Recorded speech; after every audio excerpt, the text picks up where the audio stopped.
Eh bien, moi, je pense que les deux avaient, pour des raisons spécifiques, des causes communes d'entrer en guerre.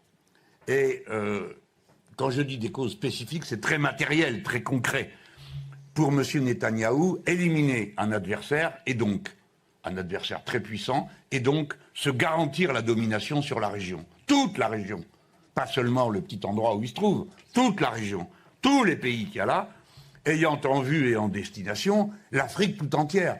Car le continent du XXIe siècle, ça va être l'Afrique. Ce sont des combats pour la domination de gens qui sont en état de faiblesse. Les deux sont en état de faiblesse.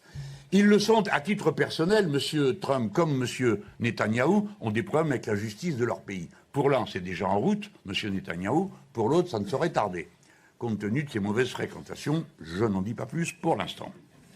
Mais les deux ont un intérêt, et pour les États-Unis d'Amérique, je l'ai dit, c'est l'intérêt géopolitique. Ce que préparent les États-Unis d'Amérique, c'est la guerre contre la Chine.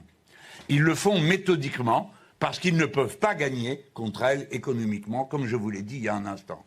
Pour y arriver, ils commencent par couper les approvisionnements et toutes les routes qui permettent de sortir les marchandises de Chine pour les vendre aux États-Unis ou en Europe, ou, dans l'autre sens, d'y entrer.